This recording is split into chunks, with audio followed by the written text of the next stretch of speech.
Hello friends, welcome to classes 365। आज हम start करेंगे क्लास सिक्स्थ की हिस्ट्री आवर पास्ट वन का chapter number 1, what where how and when का second part. जैसे कि आप जानते हैं कि फर्स्ट पार्ट हमने ऑलरेडी इसका डिस्कस कर लिया, जिसमें हमने क्या क्या पढ़ा था। रशीदास क्वेश्चन को देखा था, फाइंडिंग आउट व्हाट हैपेंड पढ़ा था, what can we know about the past, past के बारे में हम क्या जान सकते हैं, ये चीज़ डिस्कस की थी। और वेयर डिड पीपल लिव, लोग कहाँ रहते थे, ये चीज़ हमने डिस्कस किया था। आज हम स्टार्ट करने जा रहे हैं यहाँ नेम ऑफ द लैंड से। चलिए स्टार्ट करते हैं अपने चैप्टर को। Two of the words we often use for our country are India and Bharat. The word India comes from the Indus called Sindhu in Sanskrit.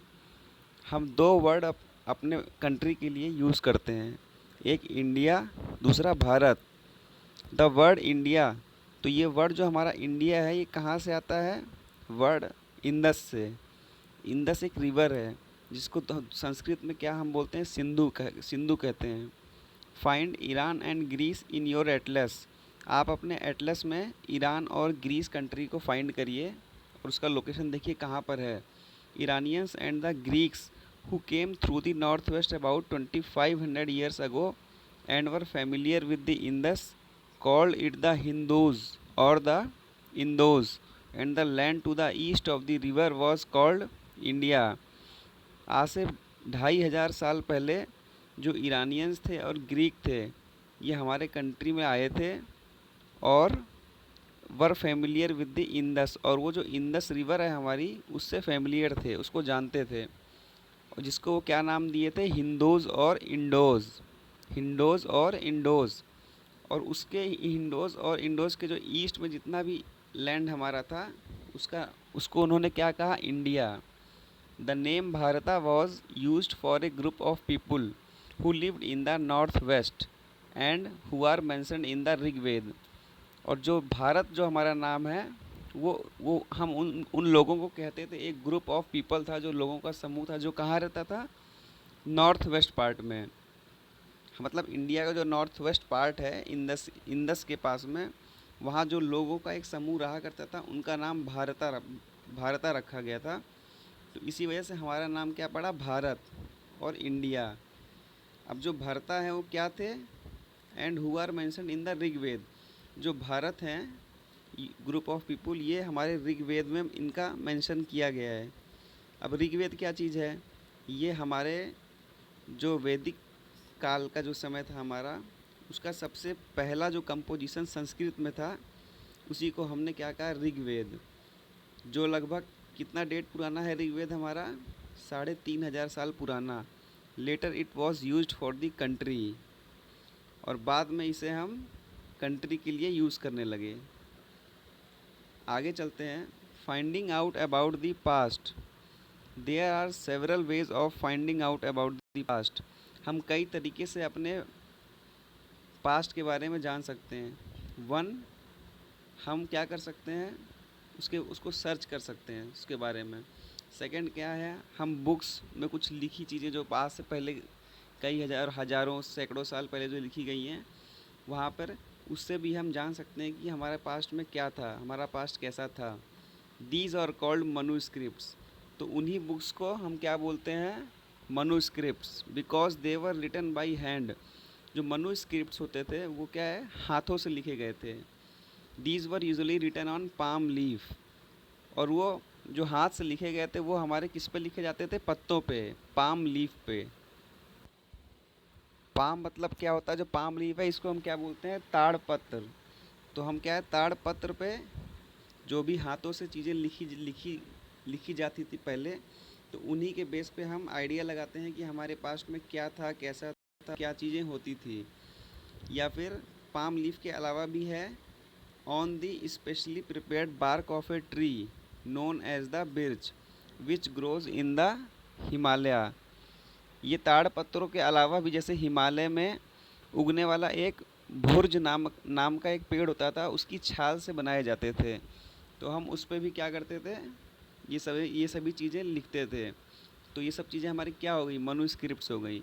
तो मनुस्क्रिप्ट्स का हमें क्या फ़ायदा है कि हम इससे पास्ट के बारे में जानकारी ले सकते हैं।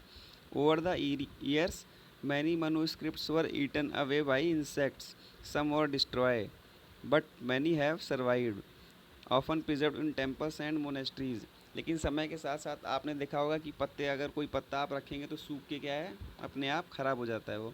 तो ऐसे ही जो हमारे manuscripts थे वो भी क्या है, समय के साथ साथ धीरे धीरे जो हमने उस पर लिखा था वो सब डिस्ट्रॉय हो गए।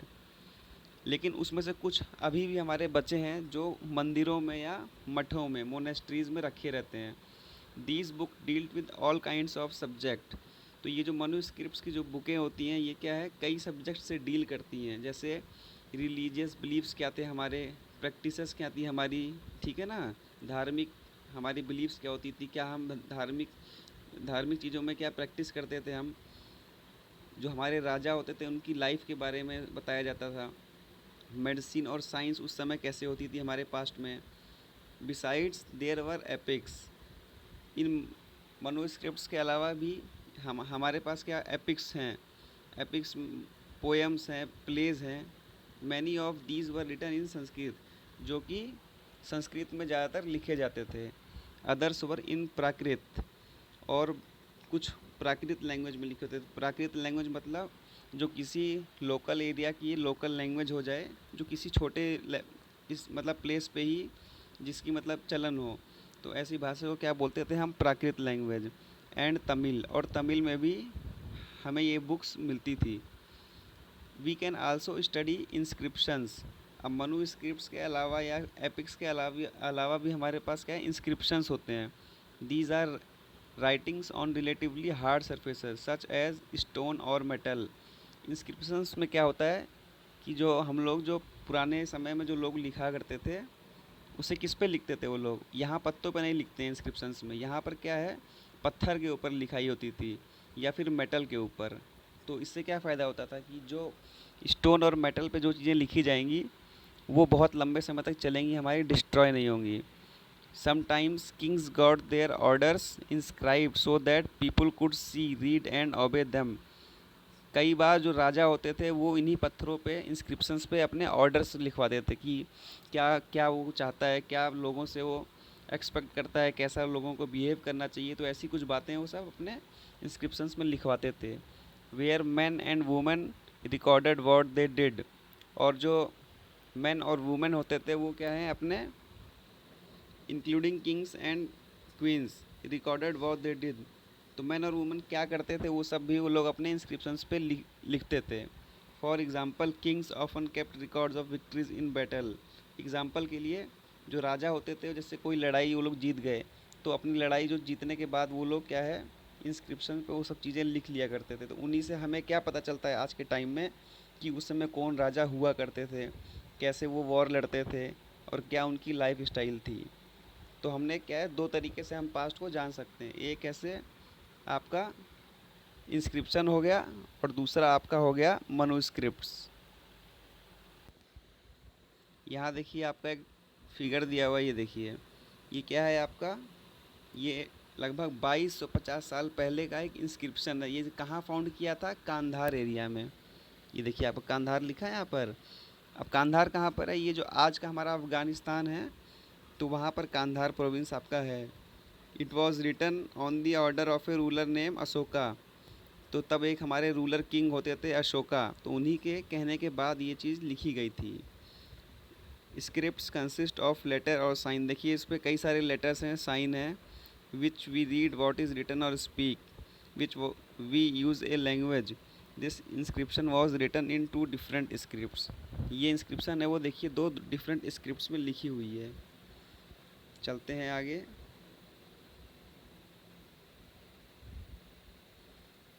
नेक्स्ट टॉपिक जो हमारा है, हमने अभी तक देख लिया आपका इंस्क्रिप्शंस देख लिए। और can you think of the advantages of writing on a hard surface and what could have been the difficulties. अब आपने देखा कि मैंने जैसे भी आपको बताया कि हार्ड सरफेस और या पत्तों पे लिखने में क्या डिफरेंस रहता है और क्या कठिनाइयाँ रहती हैं। डिफरेंस ये फ़ायदा ये होता है कि हार्ड सरफेस पर लिखा हुआ चीज़ बहुत लॉन्ग टाइम तक प्रिजर्व रहता है, और डिफ़िकल्टीज़ ये होती है कि हार्ड सरफेस पर लिखने में स्टार्टिंग में हमें क्या दिक्कत आती है। There were many other things that were made and used in the past, those who study these objects are called archaeologist. यहाँ इनके अलावा कई ऐसी भी चीज़ें हैं जो कि पास्ट में बनाई जाती थी और यूज़ की जाती थी।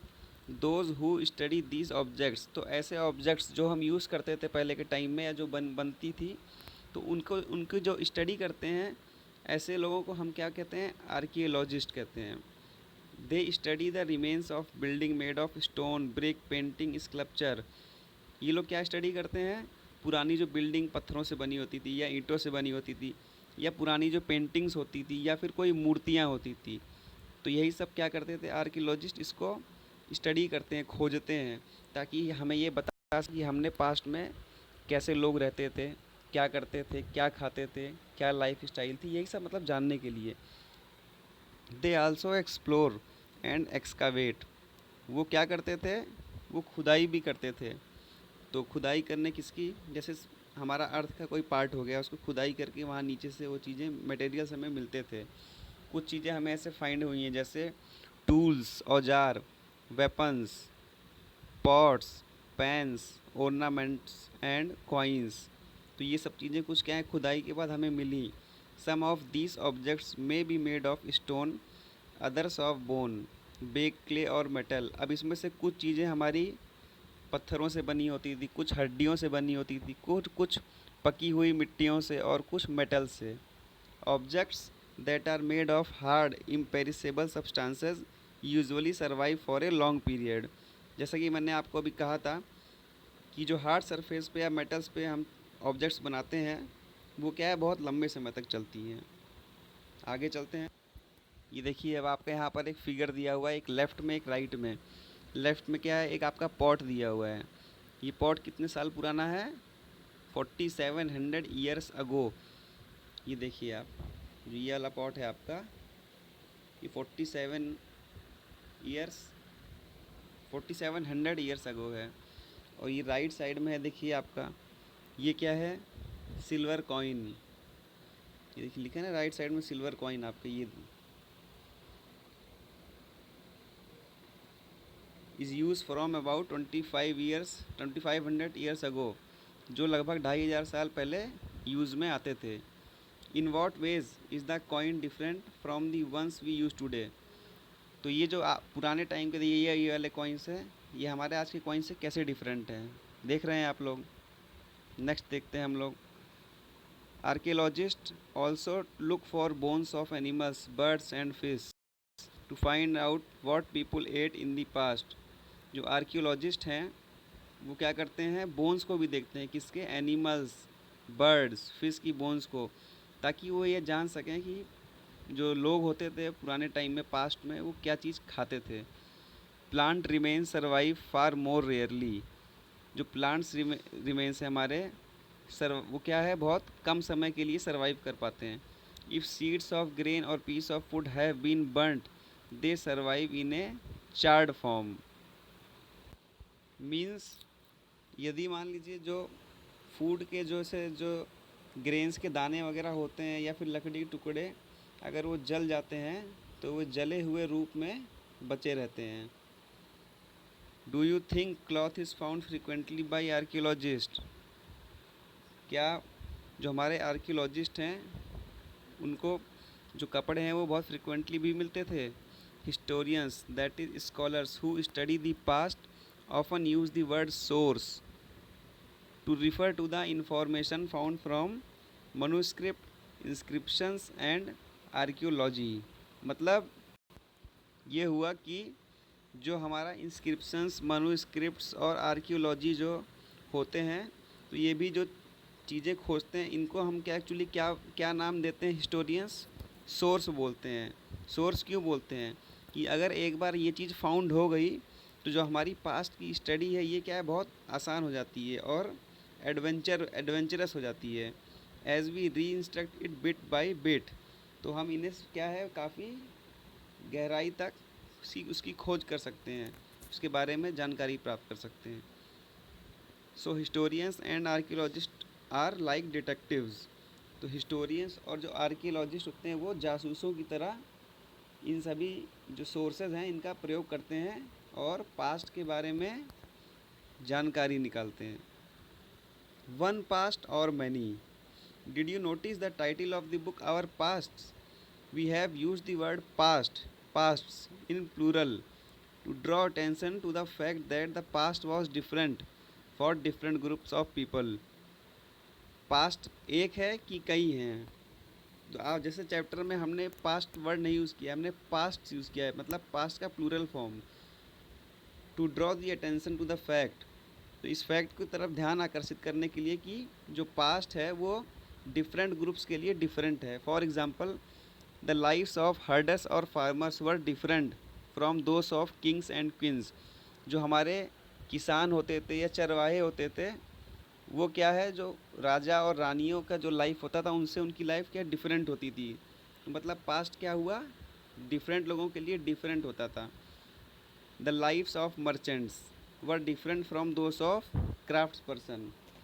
जो हमारे मर्चेंट्स होते थे उनकी जो लाइफ है वो किससे डिफरेंट होती थी, क्राफ्ट्स पर्सन से। मतलब जो व्यापारी लोग हो गए ना, उनका जो है आपका किससे, व्यापारी लोगों का शिल्पकारों से। शिल्पकार मतलब जो मूर्तियाँ वगैरह बनाते थे, उनसे लाइफ क्या डिफरेंट होती थी। And so on. Also as is true even today, people followed different practices and customs in different parts. Even आज के भी टाइम में जो हमारे कस्टम्स है वो क्या है, प्रैक्टिसेस है वो क्या है, डिफरेंट है, डिफरेंट पार्ट्स में कंट्री के। ठीक है, जैसे राजस्थान का अलग कल्चर हो गया, उत्तर प्रदेश का अलग हो गया, आंध्र प्रदेश, तमिलनाडु इनका अलग हो गया, असम, मणिपुर, त्रिपुरा, ये सब क्या है, हमारा कंट्री बहुत डाइवर्स है। तो इसीलिए जो हमारे कस्टम और प्रैक्टिसेस हो गए ये क्या है, अलग अलग एरिया के लिए डिफरेंट हो गए। तो ये चीज़ें एग्जिस्ट करती हैं। हमारा आज का टाइम भी कभी पास्ट बनेगा तो क्या ऐसा मतलब ये नहीं हुआ कि पास्ट सेम है, सबका पास्ट क्या है, अलग अलग होता है। For example, today most people living in Andaman Iceland get their own food by fishing, hunting and collecting forest produce. By contrast, most people living in cities depend on others for supplies of food. Example के लिए जो Andaman island है हमारे, वहाँ पर जो लोग होते हैं वो ज़्यादातर किस पे डिपेंड करते हैं, फिशिंग, हंटिंग और जो फॉरेस्ट के हमारे प्रोड्यूस होते हैं उसको कलेक्ट करके अपना जीवन व्यतीत करते हैं। बट सिटीज़ में जो लोग होते हैं वो क्या है, सप्लायर्स पे डिपेंड होते हैं, उनके पास पैसे होते हैं तो वो क्या है, डिपेंड होते हैं, पैसे खर्च करते हैं और जो दूसरे लोग फूड की सप्लाई करते हैं उनसे ख़रीद लेते हैं। तो ये है हमारे क्या लाइफ स्टाइल में चेंजेस है, यहाँ पर डिफरेंस रहता है। Differences such as these existed in the past as well. Similarly यही डिफरेंस हमारे पास्ट में भी हुआ करते थे। Next, besides there is another kind of difference. We know a great deal about kings and the battles they fought because they kept records of their victories. Generally, ordinary people such as hunting, fishing, folk gatherers, farmers or herders did not keep records of what they did. While archaeologists help us to find out about their lives, there is much that remains unknown. होता क्या था कि जो Kings होते थे, राजा, तो वो अपनी लड़ाइयों का रिकॉर्ड इंस्क्रिप्शंस में लिखा करते थे, तो उससे वो क्या है, सर्वाइव करते हैं इंस्क्रिप्शंस। तो हम किंग्स की लाइफ के बारे में जान लेते हैं। लेकिन जो ऑर्डिनरी पीपल होते थे, एक आम जनता, तो वो क्या है, वो लोग कोई ऐसा रिकॉर्ड रखते नहीं थे, तो उनके बारे में हमें जानकारी कम मिलती है। लेकिन जो आर्कियोलॉजिस्ट होते हैं फिर भी वो कोशिश करते हैं, खोज करते रहते हैं, तो हमें कुछ हद तक ऑर्डिनरी पीपल के बारे में भी जानकारी मिल जाती है, लेकिन इतना नहीं कि जितना हमें मिलनी चाहिए। ये देखिए, आर्कियोलॉजी का मैंने यहाँ पर एक आपको डेफिनेशन लिख दिया छोटा सा। Archaeology is the scientific study of the material remains of past human life and activities. तो आर्कियोलॉजी क्या है, आर्कियोलॉजिस्ट वो होते हैं जो स्टडी करते हैं, और आर्कियोलॉजी क्या है, उस चीज़ के बारे में स्टडी करना। Is the scientific study of the material remains, मतलब जो हमारे मटेरियल, जो पुराने बचे मटेरियल्स हमें प्राप्त होते हैं खुदाई करने के बाद या फिर कहीं से भी, हमारे पास्ट ह्यूमन लाइफ और एक्टिविटीज़ के बारे में, उन्हीं की स्टडी को क्या है, आर्कियोलॉजी कहते हैं। नेक्स्ट टॉपिक पे चलते हैं। What do dates mean? Dates का क्या मतलब है? If somebody ask you the date, you will probably mention the day, month, year, 2000 and something. कोई आपसे डेट पूछेगा तो आप क्या बताएंगे? या डे बता देंगे, या मंथ बता देंगे, या ईयर बता देंगे। These years are counted from the date generally assign to the birth of Jesus Christ the founder of Christianity.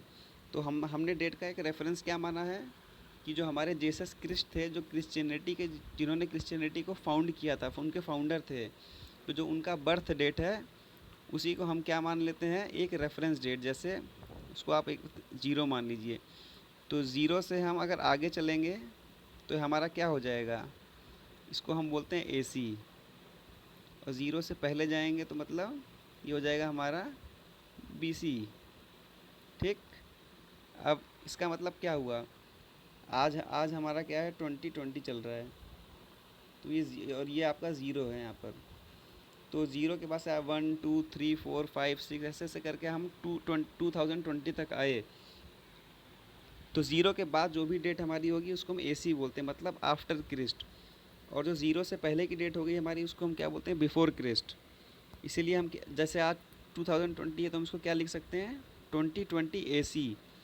और पहले के टाइम में अगर यहाँ पर 2020 तो रहा होगा तो उसको हम क्या बोलते रहे होंगे, 2020 BC। लेकिन हम ऐसा ही बोल सकते हैं जैसे कि आज से इन दोनों को ऐड कर देंगे हम तो कितना हो जाएगा, 4040। तो अगर हम बोलेंगे कि आज से 4040 ईयर्स पहले क्या टाइम था, तो उसको हम ऐसे लिख सकते हैं, 2020 तो हमारा ये हो गया और 2020 ये हो गया। तो हम AC 2020 AC यहाँ से हटा देंगे और हम बोल देंगे 2020 BC था कब, 4040 साल पहले। तो ये हमारा एक डेट होता है। All dates before the birth of Christ are counted backwards and usually have the letter BC, जो मैंने आपको बता दिया। In this book we will refer to dates going back from the present using 2000 as our starting point. ठीक है। तो इस book में हम क्या है, जो क्रिस्ट के पहले की जो इवेंट्स हैं हम उसी को ज़्यादा डिस्कस करेंगे। ठीक है। नेक्स्ट, ये लेटर्स विद डेट्स आप थोड़ा देख लीजिएगा, समझ में आ जाएगा। वैसे मैंने आपको बता दिया है। तो इसी के साथ हमारा ये चैप्टर आज यहाँ पर ख़त्म होता है दोस्तों। मुझे आशा है कि जो भी यहाँ से हमारे द्वारा पढ़ाया जा रहा है उससे आपको कुछ ना कुछ बेनिफिट भी मिल रहा होगा। होप करूँगा कि आप लोग मेरा चैनल को सब्सक्राइब करेंगे, लाइक करेंगे, कमेंट करेंगे, शेयर करेंगे। और जो भी आपके डाउट्स वगैरह हैं उन्हें भी आप रेगुलर बेसिस पे हमसे पूछते रहिए। अब जो इसके एक्सरसाइज वाला पार्ट है वो हम 3rd पार्ट में पब्लिश करेंगे। ठीक है। तो आज की डिस्कशन के लिए इतना ही। थैंक यू फ्रेंड्स, मिलेंगे नेक्स्ट लेक्चर में।